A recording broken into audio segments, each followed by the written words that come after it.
गुजरात विधानसभेच्या निवडणुकीमध्ये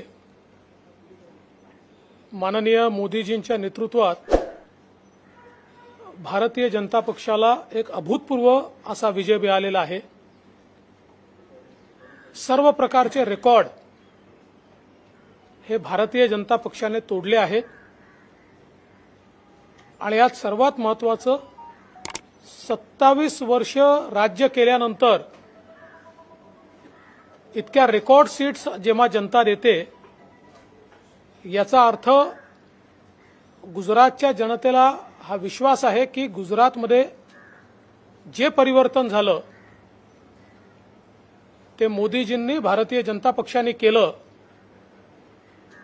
आणि पुढेही भारतीय जनता पक्षच गुजरातच्या हिताचे निर्णय करू शकते।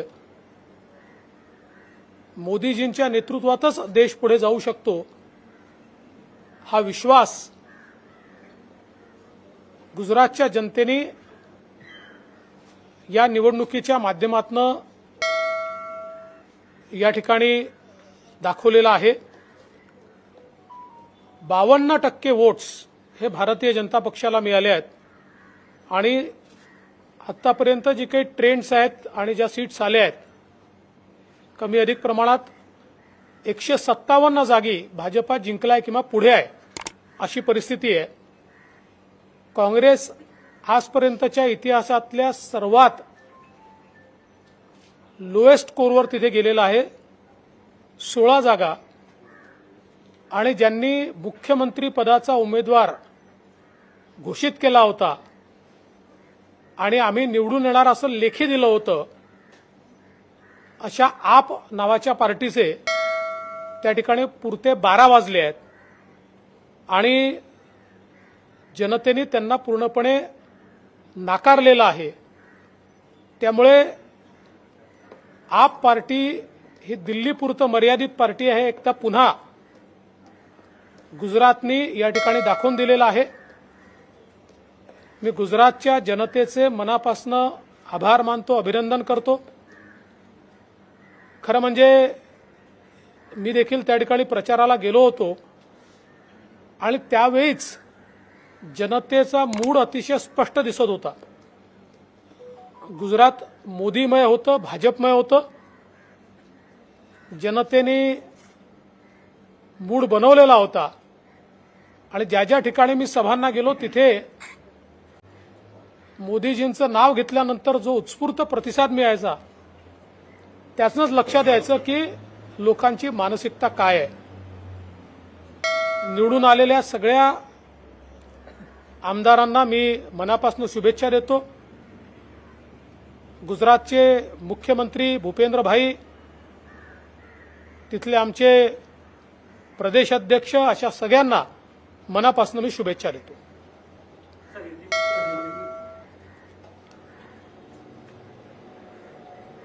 भारतीय जनता पार्टी ने प्रधानमंत्री मोदी जी के नेतृत्व में गुजरात में एक नया इतिहास रचा है। आज तक के सारे रिकॉर्ड तोड़कर 157 के करीब सीटें भारतीय जनता पार्टी ने वहां पर जीती है। एक अप्रत्याशित किंतु अपेक्षित विजय भारतीय जनता पार्टी को वहां पर प्राप्त हुआ है। 27 सालों के बाद फिर एक बार चुनाव को सामने भारतीय जनता पार्टी गई। 27 साल राज करने के बाद अमूमन एक एंटी इनकम्बेंसी होगी ऐसा विरोधी पक्ष मानते थे, किंतु ये प्रो इनकम्बेंसी ऐसा मैंने कहा था जो आज रिजल्ट में दिखाई पड़ता है और लोगों ने पूरा विश्वास मोदी जी के ऊपर और भारतीय जनता पार्टी के ऊपर रखा। कांग्रेस का सफाया हुआ है। कांग्रेस ऑल टाइम लो केवल 16-17 सीटों पर वहां दिखाई पड़ती है और जिन्होंने अपना मुख्यमंत्री पद का दावेदार उम्मीदवार घोषित किया था ऐसी आप नाम की पार्टी ये पूरी मुंह के बल गिरी है।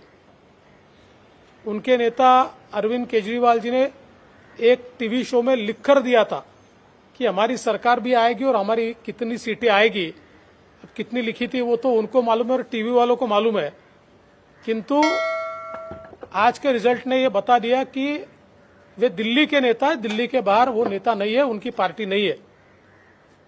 मैं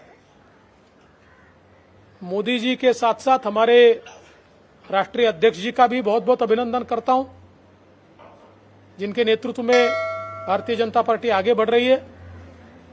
केंद्रीय गृह मंत्री अमित भाई शाह, जिन्होंने अपना बहुत समय गुजरात को दिया, उनका भी आभार व्यक्त करता हूं। गुजरात के हमारे प्रदेश अध्यक्ष पाटिल जी, इन सभी को मैं बधाई देता हूं और साथ साथ गुजरात की जनता का भी आभार व्यक्त करता हूं।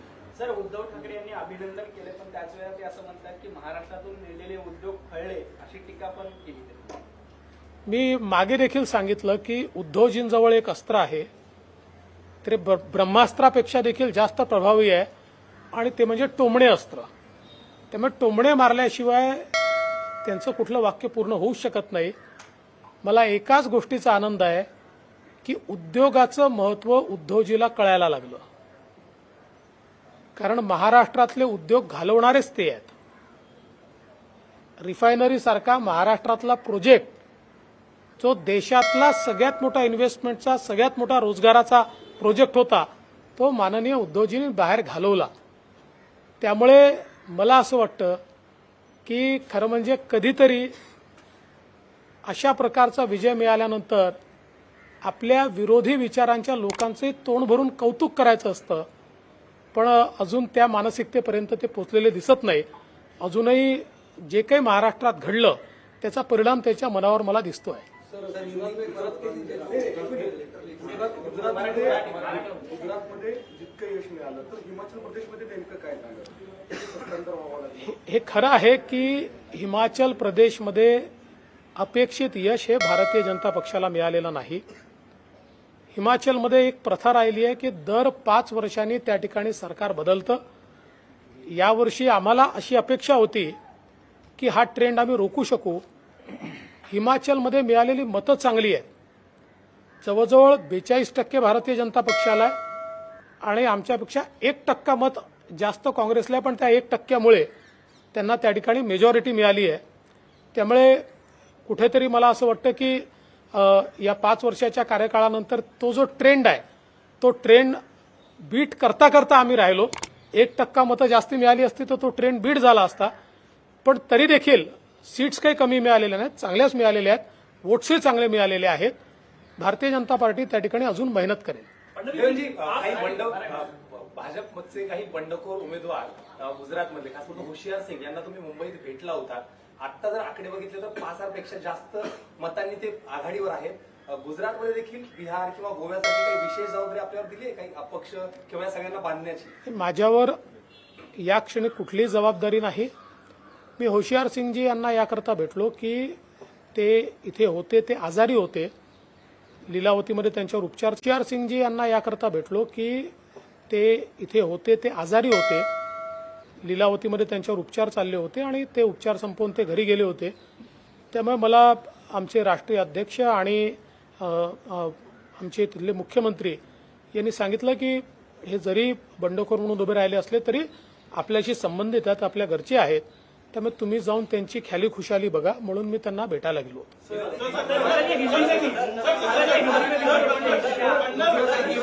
मराठीच खत्म करके हिंदी में नाही, आता तरी त्याच्यावर मी काय बोलणार।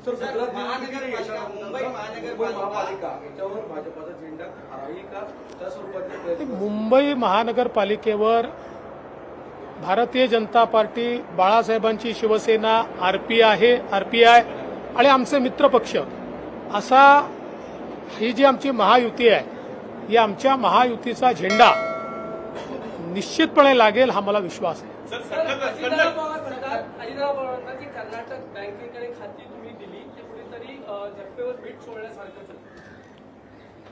खरं म्हणजे दादांनी जर नीट माहिती घेतली असती तर दादांनी हे वक्तव्य केलं नसतं। आता मला त्याची माहितीच आपल्याला द्यावी लागेल की नेमकं काय घडलंय। दुर्दैवाने दादाच त्यावेळी मंत्री होते. 8 डिसेंबर 2021 कर्नाटक बँकेचा राज्य सरकारकडे अर्ज. 21 डिसेंबर 2021 कर्नाटक बँकेशी करारावर स्वाक्षरी झाली आहे. त्यावेळेस कोणाचं सरकार होतं आणि कोण होतं? तेच उत्कर्ष स्मॉल फायनान्स बँक. 21 जून 2022 अर्ज, 21 जून 2022 त्यांच्याशी करार.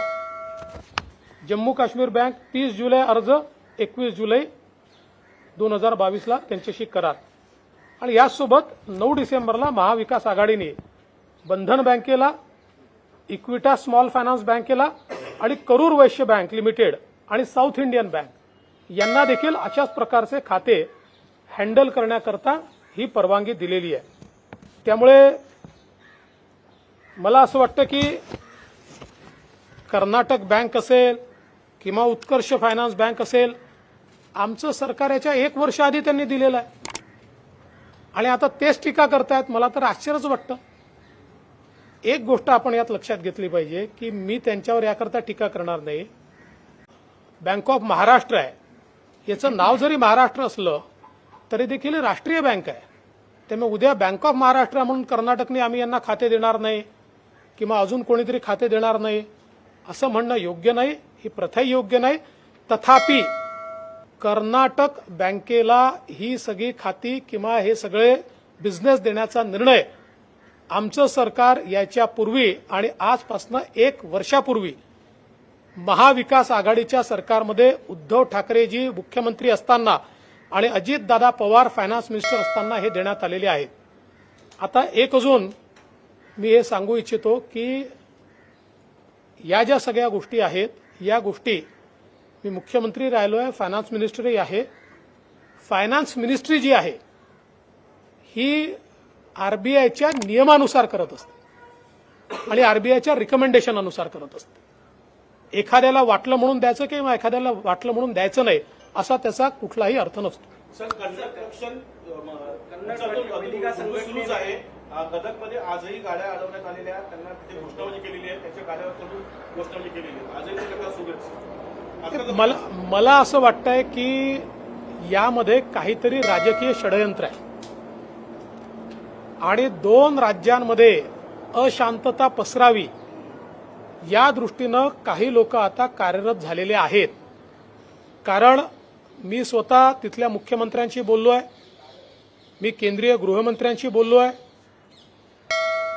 केंद्रीय गृहमंत्र्यांच्या माध्यमातून कर्नाटकशी देखील जे काही बोलणं व्हायचं आहे ते झालेलं आहे आणि दोन्ही राज्यांनी शांतता कुठेही कमी होऊ द्यायची नाही असा निर्णय केलेला आहे. त्यानंतर या काही घटना काही ठिकाणी होत आहेत, सगळीकडे होतात असं नाहीये, काही ठिकाणी होत आहेत.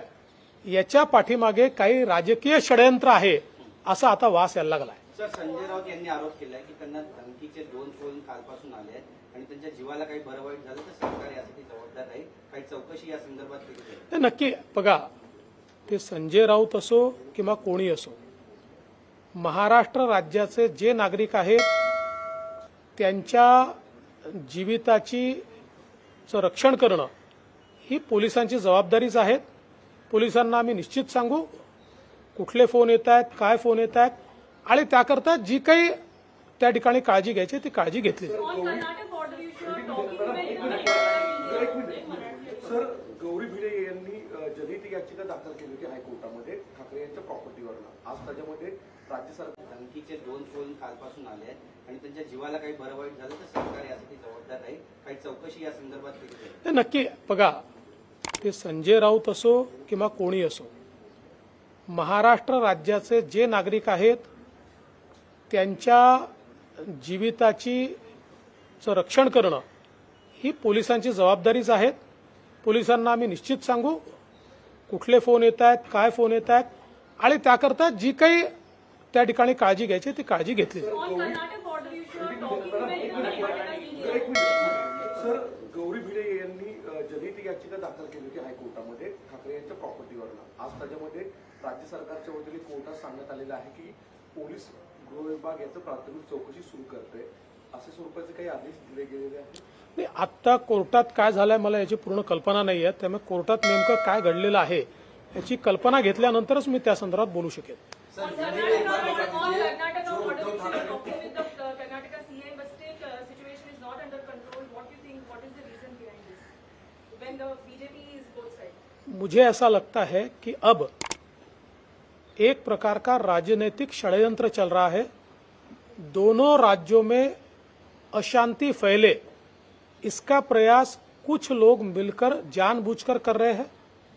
क्योंकि मैंने स्वयं कर्नाटक के मुख्यमंत्री से बात की, कर्नाटक के मुख्यमंत्री जी ने आश्वस्त किया कि ऐसी कार्रवाई नहीं होने देंगे, अगर कोई करेगा तो उसके ऊपर वो कार्रवाई करेंगे। हमारे यहाँ भी कुछ लोगों ने ऐसा काम किया तो हमने उनको रोकने का प्रयास किया, उनको हमने यहाँ पर रोका है। ऐसी महाराष्ट्र में भी घटनाएं हमने नहीं होने दिए। मैंने गृह मंत्री जी से भी बात की है, संभवतः गृह मंत्री जी की वहां पर भी बात हुई होगी, और इसके बावजूद कुछ जगहों पर जानबूझकर ऐसी घटनाएं करके एक नैरेटिव तैयार करने का काम जो हो रहा है, हम इसकी ओर ध्यान दे रहे हैं. Who is behind it? असं आहे की या संदर्भात माहिती लवकरच मी सांगेन, ती माहिती बाहेर येईल. काही ठिकाणची माहिती आता माझ्यापर्यंत पोहोचली आहे, पूर्ण माहिती जोपर्यंत माझ्याकडे येत नाही मी बोलणार नाही. सर उद्धव जी ने जो पत्र लिखा है, बधाई दी है गुजरात चुनाव को लेकर, उसमें तंज भी कसा है कहीं न कहीं, इस पर क्या कहना है? देखिए, व्यक्ति जब आहत होता है, व्यक्ति जब निराश होता है, तब उसमें अपने विरोधियों को जब यश मिलता है तो उसको स्वीकारने की हिम्मत नहीं होती. कभी कभी जब इतना बड़ा यश विरोधियों को भी मिलता है तो खुले मन से उसको स्वीकारना चाहिए.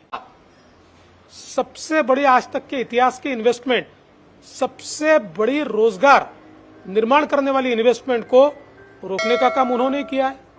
तो चलो इसमें से कम वो सीख ले रहे. सर हिमाचल में जिस तरह से बीजेपी का फेलियर रहा, इस बार भी वो नैरेटिव नहीं सेट हो पाया, क्योंकि 5 साल बीजेपी की सरकार रही. एक उम्मीद आप लोग लगाकर बैठे थे, कैंपेन किया था, यहाँ से भी बीजेपी के नेता गए थे, उम्मीद के मुताबिक रिजल्ट नहीं रहा. देखिए, ऐसा है कि एक ट्रेंड हमेशा हिमाचल प्रदेश में रहा है कि वहां सरकार रिपीट नहीं होती, हर बार नई सरकार चुनकर आती है. हम लोगों को ये जरूर लगता था कि लोग उस ट्रेंड को इस बार समाप्त करेंगे और भारतीय जनता पार्टी को वापस चुनकर देंगे. कुछ उस प्रकार का मतदान भी लोगों ने किया है, क्योंकि मात्र 1% वोट से हमारी सरकार गई है, हमारी सीटें कम आई है. अगर 1% वोट इधर होता तो ये नंबर उल्टा हो जाता.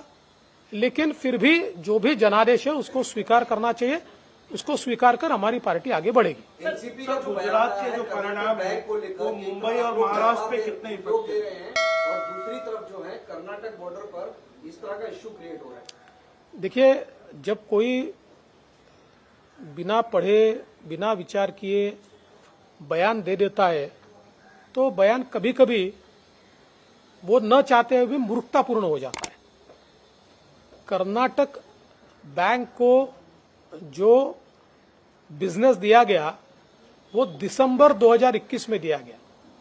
उस समय उद्धव ठाकरे जी की सरकार थी, एनसीपी के अजीत पवार जी ये उस समय फाइनेंस मिनिस्टर थे, उस समय ये दिया गया है. तो आज उसके बारे में बोलना, ये मुझे ऐसा लगता है कि थोड़ा उनका अभ्यास कम पड़ा है. लेकिन मैं उसके बावजूद ये कहना चाहता हूं कि किसी बैंक को कोई नाम है, इसके आधार पर हम डिस्क्रिमिनेट नहीं कर सकते. कल हमारी बैंक ऑफ महाराष्ट्र है, वो कोई महाराष्ट्र सरकार की बैंक तो नहीं है, लेकिन नाम महाराष्ट्र का है, इसलिए उसको कोई डिस्क्रिमिनेट करे ये भी गलत है. इसमें आरबीआई जिन बैंकों को परमिशन देता है और जिनके साथ स्टेट बिजनेस करे कहता है, ऐसे किसी भी बैंक के साथ कोई भी स्टेट अगर बिजनेस करे तो गलत नहीं होता है. लेकिन फिर भी बिना सोचे समझे नैरेटिव तैयार करने के चक्कर में ये जो बयानबाजी हो रही है गलत है. सर मुंबई